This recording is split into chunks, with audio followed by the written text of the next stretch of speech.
Hello everyone, আপনাদের সবাইকে স্বাগতম এইচটিএমএল সিরিজের আর একটা নতুন ভিডিওতে। আর এই ভিডিওতে আমরা একটু অন্য বিষয়ে কথাবার্তা বলবো। এইচটিএমএল এরই অন্য একটা বিষয় নিয়ে কথাবার্তা বলবো। লাইক আমি যদি একটু কম্পিউটার স্ক্রিনে যে আপনাদেরকে শেয়ার করি, যদি আমরা তো বডি ট্যাগের মধ্যে বিভিন্ন জিনিসপত্র দেখছি যে বডি ট্যাগের মধ্যে কীভাবে ভিউ আনতে হয়, ওয়েবসাইটের মধ্যে ভিউগুলো কীভাবে আনতে হয়। হেড ট্যাগের মধ্যে কি করা যায়, এটা আমরা প্রথম দিন বলছিলাম যে হেড ট্যাগের মধ্যে কিছু টেকনিক্যাল জিনিসপত্র থাকবে, কিন্তু আসলেই সেটা কি? তো সেই জিনিসগুলো যদি আমরা একটু দেখি আজকে, লাইক হেডের মধ্যে যে ট্যাগগুলো আছে যেমন মেটা ট্যাগ, যেগুলা এই মেটা ট্যাগগুলা এবং কিছু ওপেন গ্রাফ ট্যাগ আছে, এগুলার কিন্তু একটা বিশাল গুরুত্ব আছে এই সাইটের ভিজিবিলিটিটাকে প্রপার ওয়েতে আনার জন্য। ঠিক আছে, আমরা জানি যে ওয়েবসাইট যখন আমরা ইন্টারনেটে পাবলিশ করি, তারপরে ওইটা কিন্তু র্যাঙ্কিংয়ের উপর ডিপেন্ড করে যে ওই ওয়েবসাইটে কেমন ট্রাফিক আসবে, বা ওই ওয়েবসাইট থেকে মানুষ বা যাদের ওয়েবসাইট তারা ওখান থেকে কতটা বেনিফিটেড হবে, এটা টোটালি ডিপেন্ড করে ট্রাফিকের উপর। এবং ট্রাফিক কিসের থ্রুতে আসে? এসইওর থ্রুতে। সার্চ ইঞ্জিনটাকে আপনি যত বেশি অপটিমাইজ করবেন, তত বেশি আপনার ওয়েবসাইটে ট্রাফিক আসবে। এখন সেই অপটিমাইজেশনটা কীভাবে করে? সেই অপটিমাইজেশনটা করেই আপনার মেটা ট্যাগ এবং ওপেন গ্রাফের ট্যাগগুলো দিয়ে। যেমন এই পেজটাকে সাপোজ আপনি অনলাইনে পাবলিশ করলেন, এখন সার্চ ইঞ্জিন বা গুগলের সার্চ ইঞ্জিন যেটা, সেটা কিন্তু বুঝবে না যে আসলে এই পেজের কাজ কী। তো তাকে বোঝানোর জন্য এখানে আমাদের কিছু মেটা ট্যাগ অ্যাড করতে হয়, যে মেটা ট্যাগের মধ্যে আমরা কিছু জিনিস বলে দিই যে এর কাজগুলা কী আসলে। যেমন প্রথম যে মেটা ট্যাগ আমরা অ্যাড করব, সেটার অ্যাট্রিবিউটটার নাম হচ্ছে ডেসক্রিপশন, বা সেটার নেমটাকে আমরা দিব হচ্ছে কি, নেম উইল বি ডেসক্রিপশন। ঠিক আছে, ডেসক্রিপশন। এবং তারপরে যাবে কন্টেন্ট নামের একটা অ্যাট্রিবিউট। তো ডেসক্রিপশনে কী থাকবে সেইটাই কন্টেন্টের মধ্যে ডিফাইন হবে। লাইক আমরা বলতে পারি this is a basic HTML page for beginner. ঠিক আছে, this is basic HTML page for beginner.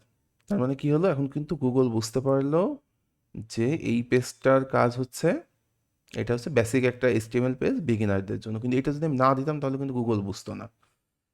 তো এই কিন্তু কোনো ভিউ আপনারা এখানে দেখতে পারবেন না, কিন্তু এইটা আপনার সার্চ ইঞ্জিন বা ওয়েবসাইটটাকে র্যাঙ্কিংয়ে আনতে হেল্প করে। এবং web developer, as a web developer, আপনার গুরুত্বপূর্ণ দায়িত্ব যে আপনি আপনার পেজটাকে প্রপারলি অপটিমাইজ করে দিচ্ছেন ক্লায়েন্টের হাতে দেওয়ার আগে।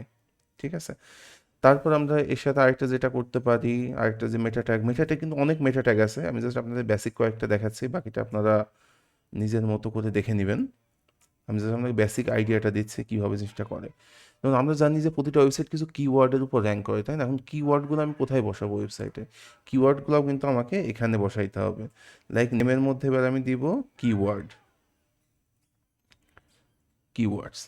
এবং কিওয়ার্ডসগুলো কোথায় আমি অ্যাড করব? কন্টেন্টের মধ্যে। কন্টেন্টের মধ্যে যেমন যেমন এইটা একটা basic HTML page for beginner, তাহলে এইটা একটা ট্যাগ হইতে পারে HTML, কমা দিয়ে ট্যাগগুলো লিখতে হবে। তারপরে আরেকটা হইতে পারে যে বেসিক পেজ একটা ট্যাগ হইতে পারে, তারপরে বিগিনার একটা ট্যাগ হইতে পারে। ঠিক আছে, এইভাবে কিন্তু আমরা ট্যাগগুলো দিতে পারবো এখানে। ঠিক আছে, এবং প্রতিটা পেজে এই মেটার মধ্যে আমরা কিওয়ার্ডগুলো দিয়ে দিলে এই কিওয়ার্ডের উপর ডিপেন্ড করে আমাদের পেজটা র্যাঙ্কিংয়ে আসবে। তারপরে আরেকটা আছে অথর। লাইক এইটা আপনি যে ক্লায়েন্টের কাছে দিচ্ছেন, সেই তো ডেফিনেটলি এটার ওনার, তাই না? তো এখানে আমরা অথরের নেমটাও কিন্তু অ্যাড করতে পারি, যে নেম দিব, নেমের পরে দিব অথর, নেমের পরে অথর দিলাম, এবং তারপরে কন্টেন্টের মধ্যে অথরের নাম দিয়ে দিতে পারি আমরা। ঠিক আছে, অথরের নাম দিয়ে দিলাম। এই গেল আমাদের সার্চ ইঞ্জিনের মেটাগুলো। এখানে আরও কিছু মেটা ট্যাগ আছে যেগুলো আপনারা অনলাইন থেকে দেখে নেবেন, বেসিক আইডিয়াটা দেওয়ার জন্য যে মেটা ট্যাগ কীভাবে কাজ করে এবং কোথায় অ্যাড করতে হয়। এরপরে আছে কিছু ওজি প্রপার্টিস, সেগুলোও মেটা ট্যাগ, বাট এইগুলোকে আমরা ওজি প্রপার্টিস বা ওজি ট্যাগ বলেই জানি। সেটাও আমাকে মেটার মধ্যেই লিখতে হবে। ওজি ট্যাগগুলো কী করে সেটা আমি আপনাদেরকে একটু সহজে বোঝাই। লাইক এইটা আপনার ওয়েবসাইটের লিঙ্ক, ওকে? এইটাকে আপনি সোশ্যাল মিডিয়ায় শেয়ার করলেন। আমরা অনেক সময় শেয়ার করি না, বিভিন্ন ওয়েবসাইটের লিঙ্ক শেয়ার করি। তারপরে হোয়াটসঅ্যাপে যখন আমি আপনাদেরকে বা যারা আমার সাথে কানেক্টে আছেন তাদেরকে যখন আমি, বা কেউ যখন কাউকে কোনো লিঙ্ক পাঠান, তখন দেখবেন সেটা একটা ভিউ দেখা যায়। কিন্তু একটা ওয়েবসাইটের লিঙ্ক পাঠালে সেটার একটা ভিউ আসে। তো এই যে ভিউটা আসে, এই ভিউয়ের এই সাইডে ইমেজ আসে, এখানে একটা টাইটেল আসে, এখানে একটা ডেসক্রিপশন আসে, আর এখানে ওয়েবসাইটের নামটা আসে। এখন আমি যখন এই লিঙ্কটা পাঠাবো, তখন কোন ইমেজটা এখানে আসবে সেটা কিন্তু আমাকে সেট করে দিতে হবে। আমি যদি সেট না করে দিই তাহলে কিন্তু এখানে ভুলভাল একটা ইমেজ দেখাবে। তবে এখানে কোন টাইটেল আসবে এইটাকে যদি আমি প্রপারলি অপটিমাইজ করতে চাই, যে কেউ যখন আমার ওয়েবসাইটটাকে শেয়ার করবে বা সোশ্যাল শেয়ারিং করবে বা কোথাও লিঙ্ক করবে, তখন সেখানে প্রিভিউতে কোন ইমেজটা আসবে, কোন টাইটেলটা আসবে, কোন ডেসক্রিপশনটা আসবে, এটা কিন্তু আমি সেট করে দিতে পারি। এবং এইটা সেট করাটাকেই বলে ওজি অপটিমাইজেশন বা ওজি প্রপার্টি। ওজি ট্যাগগুলো দিয়ে আমরা এটাই করি মেইনলি। তো ওজি ট্যাগগুলো কীভাবে অ্যাড করতে হয়, ওজি ট্যাগের মধ্যে কিন্তু নেম দিব না, এখানে আমি দিব কি প্রপার্টি।